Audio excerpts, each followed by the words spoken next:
Welcome back. BZ group બાદ વધુ એક મહેસાણાની બંટી બબલીનો કૌભાંડ સામે આવ્યો છે। કડીમાં શિક્ષક દંપતીએ રોકાણકારોને રાતા પાણીએ રોવડાવ્યા છે। ઓછા રોકાણે વધુ નફાની લાલચે આચર્યું 100 કરોડનું કૌભાંડ।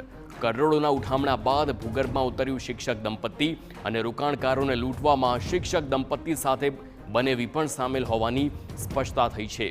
દેત્રોજની શોભાસણ પ્રાથમિક શાળામાં ફરજ બજાવતા આ દંપતી અને કૌભાંડ આચર્યા બાદ મણિલાલ પટેલ અને સુધા પટેલ ગાયબ થઈ ગયા છે। શિક્ષક દંપતી સહિત બંને વિરુદ્ધ 8 કરોડની ઠગાઈની ફરિયાદ છે। ત્રણેય કડીની ધરતી સિટી બહાર ઓફિસ ખોલીને બેઠા હતા અને આ કૌભાંડ આચરતા હતા।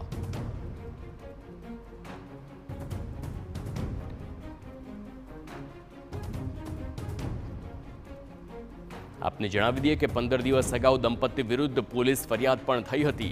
હાર્દિક પટેલ નામના ફરિયાદીએ નોંધાવ્યો હતો ગુનો। હાર્દિક પટેલને 4 લાખના રોકાણ પર આપ્યો હતો 72,000નો નફો અને ગિફ્ટ સિટીમાં જમીન ખરીદવાની લાલચે 8.58 કરોડ ઠગ્યા હતા।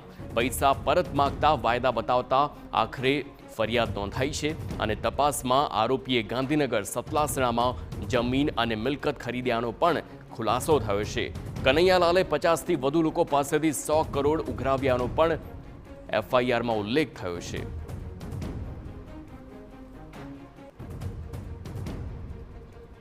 તો એક બાદ એક ઉત્તર ગુજરાતમાંથી આવા કૌભાંડીઓ સામે આવી રહ્યા છે। સૌથી પહેલા બીઝેડ ગ્રુપ જેણે શિક્ષકોને છેતર્યા અને શિક્ષકોનો એજન્ટ તરીકે ઉપયોગ કર્યા હોવાનું સામે આવ્યું। ત્યારબાદ પ્રસિદ્ધિ અને સિદ્ધેશ્વરી ગ્રુપ અને હવે આ બંટી બબલી જે સામે આવ્યા છે।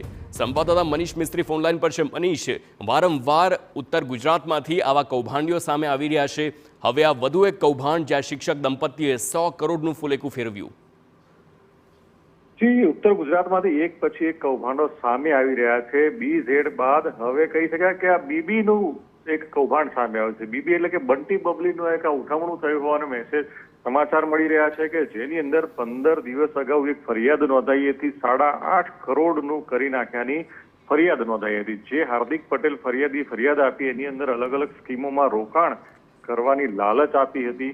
જે અગાઉ 4 લાખ રૂપિયા આપ્યા હતા એની અંદર 72,000 રૂપિયાને વળતર આપવામાં આવ્યું હતું। તે જોઈને હાર્દિક પટેલ નામનો ફરિયાદી લાલચમાં આવ્યો હતો। સગાવાલા પાસેથી રૂપિયા મેળવીને 8 કરોડ રૂપિયા ગિફ્ટ સિટીમાં પણ અને અલગ અલગ જમીનમાં પણ રોકાણ કરવાની અને તમાકુનો વેપાર કરતો હોવાનું પણ આ શિક્ષિકાએ લાલચ આપી હતી। પોતાની સોસાયટી આગળ એક ઓફિસ પણ બનાવી હતી। તેમના બનેવી એટલે કે 3 જણા વિરુદ્ધ આ ફરિયાદ છે।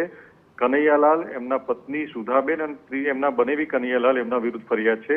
આ ફરિયાદની અંદર પણ એવો ઉલ્લેખ છે કે આની અંદર અનેક લોકોના રૂપિયા સંડોવાયા છે અને લગભગ 125 કરોડ જેટલી રકમની છેતરપિંડી થઈ હોવાની આ ફરિયાદનો અંદર ઉલ્લેખ કરવામાં આવી રહ્યો છે। ત્યારે એક મહિલા પણ સામે આવ્યા હતા, જ્યોત્સનાબેન પટેલ, કે જે પોતે પણ જણાવે છે કે એમની સાથે પણ 6 કરોડની છેતરપિંડી થઈ છે। એટલે કહી શકાય કે હવે બીઝેડ બાદ આ બંટી બબલી પણ લોકોનું કરીને અત્યારે ફરાર થઈ ગયા છે। જેઓ દેત્રોજની શોભાસણ શાળામાં નોકરી કરતા હતા।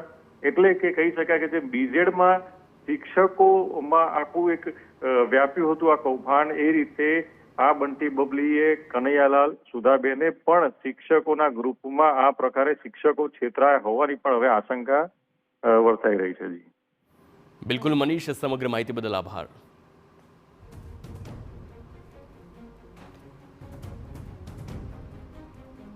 સાથે 6 કરોડ 6,95,850 રૂપિયાનું ફ્રોડ થયેલ છે। કયા વ્યક્તિએ કર્યું છે તમને ખ્યાલ છે? પટેલ કનૈયાલાલ મણિલાલ પટેલ, રહેવાસી ધરતી સિટી કડી।